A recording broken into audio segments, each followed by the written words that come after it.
أعوذ بالله من الشيطان الرجيم بسم الله الرحمن الرحيم. باب الحدث فی الصلاة. باب ثابت دی په بیان کې د بی اودسیا په لمانځه کې. یو سړی په لمانځه ولاړ دی، دی بی اودس سو یا د اودس ودی حالات ته ورسېدی چې ماتېدی، نو به دی څه چم کوي؟ فإن سبقه کچیر ورپېښه سو الحدث بی اودسیا، یو سړی بی اودس سو په لمانځه کې، او غلبه یا غلبه وکړه بی اودسیا فی الصلاة په لمانځه کې، اودس یې ډېر دروند سو، ان صرف ولاړ دي سي فإن کان کچیر و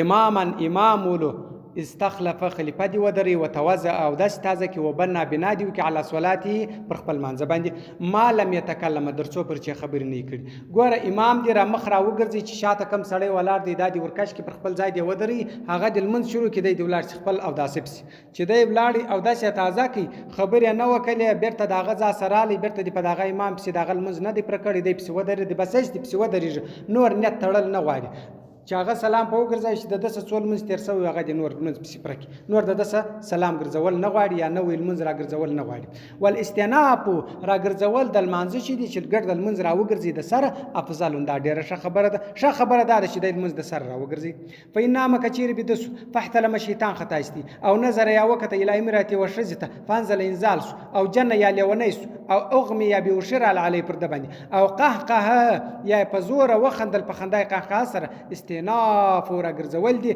الوضوء د اوداسه وصلات د المانځه جميعا د ټول. ګوره دغه کارونه کچیر په المانځه کې پیښ ولا یعنی پر د باندې غسل واوښتي یا د لیونیسو یا به هوش رسو یا په زور خندای قهقه وکل نو پر د باندې اوداس دې اوداس را ګرځي او هم بل منځ را ګرځي دا ټول به دی را ګرځي. فین تکلم کې خبري وکي په صلات په المانځه کې عامدا فقست سره او ساهيا یا په هیر سره خبره په المانځه کې وکړي یا په قست یا په هیر یا پام نه ول چې وکي چې خبري جن وسوي په المانځه کې یا په قست وکړي بطلت باطل دي صلات ول منځ ده. ګوره دا المنځ ده دا ولاړ. فین سبقه کچیر ور پیښ سودته الحدث بیا دسیا بعد التشهد ورسته در تحیات التحیات در عبد الرسول پر وویل ورسته بیا دا ور پیښ سو بیا داسه سو توازه او داس تازه کی وسلام سلام دی وګرځي بس او داس تازه کی سلام دی وګرځي نور د لپاره دا ضرور نه ده چې دا ټول منځ را وګرځي. ګوره را ګرځول یې هولته په اول سر کې ول را ګرځول چې دی بهتر دی خو دلته المنځ پرسوي دی دلته را ګرځول د لپاره نه دی بس او داس تازه کی بس سلام دی وګرځي. و ان تعمد کچیر ځان په قصد بیا وداسه کی یعنی و ان تعمد کچیر ځان په قصد بیا وداسه کی الحدث بیا وداسه په قصد ځان ته پیښه په هذه الحاله په دې حالت کې او تکلم یا خبري وکي او عمل یا یو دای کار وکي عمل ينافي صلات چې په لمانځه کې منو تمت صلاته د المنځ پرس. ګوره خود اتحیات سورت در عبد الرسول پر المنځ ویل دي اپاته ځای چری په دغه اندازه کې یا په کسته ځان بیا داسه کې یا خبري وکي یا یو بل د کار وکي چې په لمانځه کې من دي بس د المنځ پرس نور دغه نه غواړي. وین راکه ولدي المتيمم تماما ولا الماء وبفي صلاه په لمانځه کې یو سړی تیمم والدي بس په لمانځه کې د وبو ولدي وقدر على استعماله پر دې باندې قدرت هم پیدا کړي چې دې په دې باندې او داس تازه کوي بطلت صلاته د دې منظم لاړي ول د تیمم مات په منځ کې د تیمم مات سلو بس دې بیرته بیا او داس کې منځ برا ګرځي. فإن راکه ول دې بعد ورسته ما دا قاعده چې کښنستلې د قدر تشهودي د تحیات اندازه کښنستلې د عبد الرسول په ویل ده او کان یو ماسحا مسکون کې علی خفین پر موضوع باندې فنقذت تیرس و مدته دغه مسحه د مسجد ده او خلع یا وخت الخفيه موزيده ده بعمل قليل په یو لړ کار سره او کان یاو امین امی سړیو فتعلم سوره پیات یعنی مخ خو امی و د سوره نوز ده پر دا غړي بس سوره پیات او عريانا یا لڅول فوجد ثوبا جامع پیدا او مومن یا اشاره والا او په قدر علی الركوع وسجود پر سجده او رکوع باندې قدرت پیدا کی مخ خپل منځ په اشاره کوي و جوړ سروغ رمي رکوع سجده طاقت پیدا کی او تذکر یا پیدا سو چې انا عليه صلاه پر د باندې المنځ دی قبل هذه د دې د مخه د المنځ کزا سوی دی غور پیات او احدث یا بیا داس امام القاری امام د مام خچ امام ولار دی د قاری دی د قران یعنی عالم دی فاستخلف خلیفہ ودروي امین امي سړی دی سړی ودروي چې هغه شي نه دی دا د مخه کی او طلعت یا راوختی الشمس والمر في الصلاه په المانځه کې فجر د سحر په المانځه ولار دی المر راوختی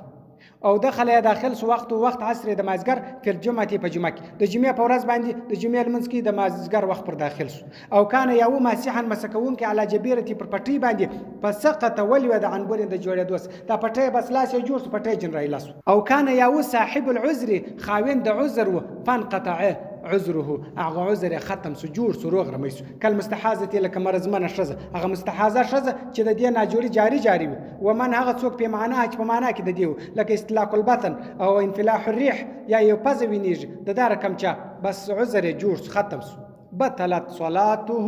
د دې ټول المنځونه ولاړ دغه چا چې دغه د عملونه کې ول د دې ګډ المنځونه ولاړ ګوره دغه سره چې دا بیان را شروع سو درته عذاب پوری بطلت صلاته د دې المنځ ولاړ په قول ابي حنیفه په قول د امام صاحب رحمت الله علیه وقال یا رام بیا وای تمت صلاته بس منځ پرس نو خبري وای مکو منځ وای ختم سو باب القضاء الفوائد باب ثابت په بیان کې د راګرځولو د قضای المنځ چې قضای المنځ راګرځي دا باب دی څنګه به راګرځي و من هغه څوک پاته تو ک قضا سو د صلات المنځ قضاها قضا دراوي اذا هو ذکرها ک ورپیات وقدمها د مخ دی کې د قضای المنځ على صلات الوقت د وخت پر منځ به د مخ کې اول به قضای کې بیا به د وخت منځ کې الا خبانه ان يخاف کبیر دی فوت پر قضا کېدو باندې صلات الوقت د وخت پر منځ دا بیر ور سره او چې د وس قضای راګرځون د وخت منځ راسه قضا کیږي بیا د وخت منځ وکي فيقدم د مخ دی کې صلات الوقت بیا المنځ د وخت على الفائته پر قضایی باندې قضایی المنځ د شاته کې ولی د وخت المنځ د میانه دي هغه بل د مخ ته کې ثم ورست يقضيها قضا دی راوي د قضایی د بیا ورسته فين فاتته کچیر قضا صلوات المنځونه رتبها په ترتیب دي کې په قضای په قضا کې کما وجبت لك چې واجب سوی دی علی پر د باندې په اصل کې المنځونه جن قضا سوی دی د سهار د ماپښین د مازګر د رکل منځونه جن قضا سوی پر دغه ترتیب دی راوګرځي د سهار منځ د سهار د منځ سره راوګرځي د ماپښین منځ د ماپښین د منځ سره راوګرځي د مازګر د پر ترتیب باندې لکه څنګه چې واجب سوی دی اول د سهار د واجب سوی دی بیا د ماپښین د بیا د مازګر د بیا د ماښام د بیا د ماخستان پر دغه ترتیب دی راوګرځي الا خو بیا دغه ترتیب نه کوي ان تزيد کزيات الفوائد قضایی على 6 صلوات پر شپږ المنځو کچیر در شپږ المنځو واوښتي ترتیب ساقط سلو بیا د ترتیب دا نه غواړي چې د پر ترتیب راوګرځي بیا چا رقم د کپری وځي ګرځ راګرځولم سیده ک جلا راګرځولم سیده ک د وخت سره مطابق راګرځولم سیده پر طریقه باندې بیا سیده او نه سي یا هیر سو د المنځ هیر ول کزایل منځ په یاد نو او ذاق یا تنګول الوقت وقت لجول د راګرځولو ټیم نو فیسقطو ساقطیږي ترتیب بس ترتیب د ساقط دی بس دی بس چم کی دی خپل منځو کی صدق الله العلي العظيم وصدق الرسول النبي الأمي الكريم ونحن على ذلك من الشاهدين والشاكرين والحمد لله رب العالمين